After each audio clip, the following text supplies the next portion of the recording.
Voilà, on manifeste pour la 19e fois devant le bureau de l'ADMR. On manifeste le pourquoi, parce que nous avons un bureau qui nous écoute pas, qui nous rabaisse, qui font des plannings au dernier moment. Quoi d'autre? Nous avons plus de secrétaire. C'était la seule personne qui faisait le lien avec les salariés et les clients. Donc nous n'avons personne au bout du fil quand nous avons un problème. Quoi d'autre? Beaucoup d'arrêts de travail. Des journées très très longues.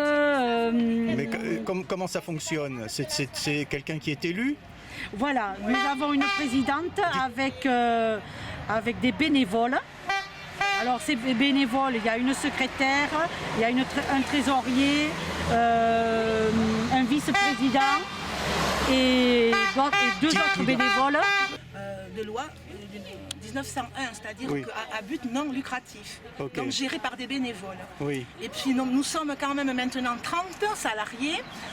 Et puis bon, maintenant, je veux dire, le bénévolat n'a plus lieu d'être. D'accord, donc vous voulez passer entreprise en quelque sorte? Oui, ce serait notre souhait, oui, parce que déjà nos conditions de travail seraient autres.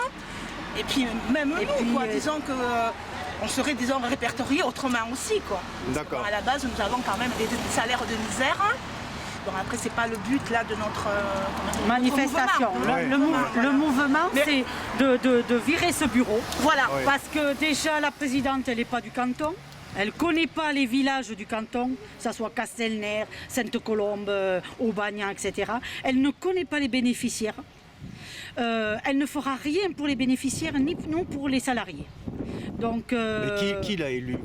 Vous faites partie des gens qui l'ont élu ou... Là, apparemment, là, parce que nous avons changé de présidente, Madame Lucas, c'est apparemment l'Union nationale. Nous sommes sous article 4, d'après ce qu'on nous a dit. Donc oui. C'est eux qui l'ont désignée pour être présidente. C'est le bureau qui l'a élu? Non, l'Union Paris. Ah d'accord, elle a été nommée. Voilà, il n'y a pas eu d'élection. Il n'y a pas eu d'élection locale. J'étais au CA, donc je n'ai pas vu d'élection et j'aurais dû participer à l'élection en tant que membre. Voilà. Et puis voilà, donc moi je le dis parce que moi j'ai été quand même 4 ans au CA, donc je ne peux pas tout dire. Mais quand même, bon, nous sommes chapeautés par des gens qui ne connaissent pas le terrain. Non, ils ne connaissent pas notre travail. Ils ne connaissent pas notre travail du tout. Voilà, on devait avoir des blouses en fin d'année et on n'en a pas. On ne les aura pas. Ensuite, les plannings sont changés au dernier moment. Même pas les bénéficiaires sont avertis du changement d'horaire. Donc ils chauffent leur salle de bain, et ils ont telle personne, il y a tout le temps de changement des horaires. J'ai une personne de 96 ans qui a été oubliée en toilette 2 fois. Et donc des conditions de travail très mauvaises. Oui, très mauvaises. Oui. On n'est pas entendu. On n'est pas entendu, aucune reconnaissance. Il y a même un bénévole qui nous a traités d'incapables. De bêtes. Moi, je l'ai entendu en réunion. Voilà. Donc, nous, non, on veut être quand même... N'importe quel métier doit être reconnu. D'accord. Et puisque maintenant on veut tenir les personnes à domicile, il faut donner les moyens, que ça soit au niveau des bénéficiaires et au niveau des salariés.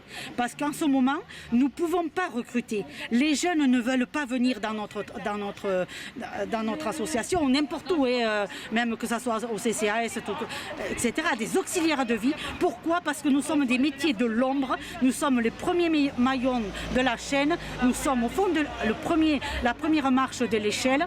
Et tant qu'ils ne donneront pas les moyens et être reconnus, et puis au niveau qu'on soit estimé, quoi. Voilà, parce qu'on est là tous les jours, hein. Du lundi au dimanche, on part en période de Covid, on y était là tous les jours. Les gens ne voyaient qu'à nous, les bénéficiaires. Ils voyaient que nous, hein. On faisait que...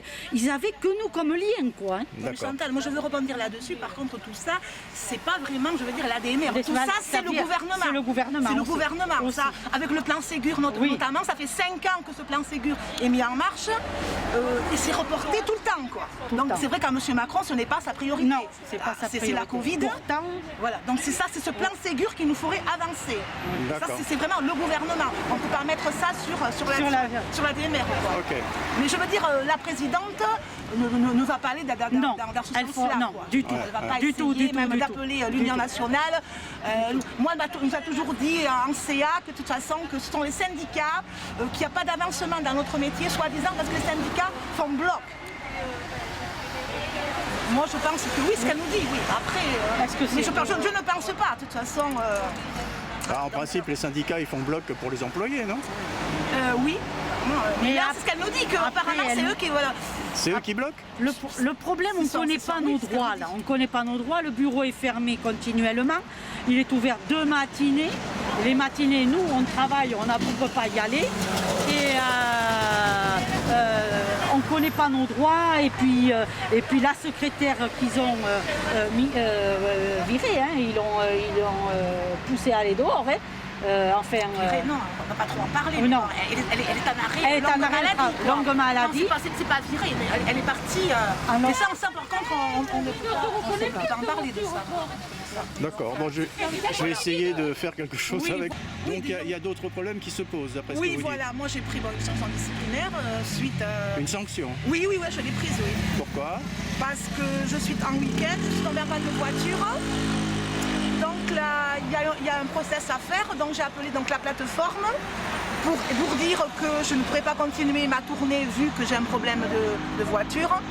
Donc la personne qui était au téléphone a basculé mon appel à une bénévole d'astreinte qui aurait dû me rappeler. Ouais. Elle ne m'a jamais rappelé, donc c'est moi qui m'a appelé tous les bénéficiaires pour leur dire que je ne venais pas.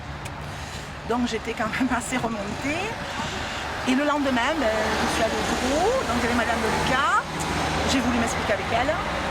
Elle ne m'a pas laissé le temps de parler, elle m'a dit de me calmer et de prendre la porte et de foutre le camp. Donc,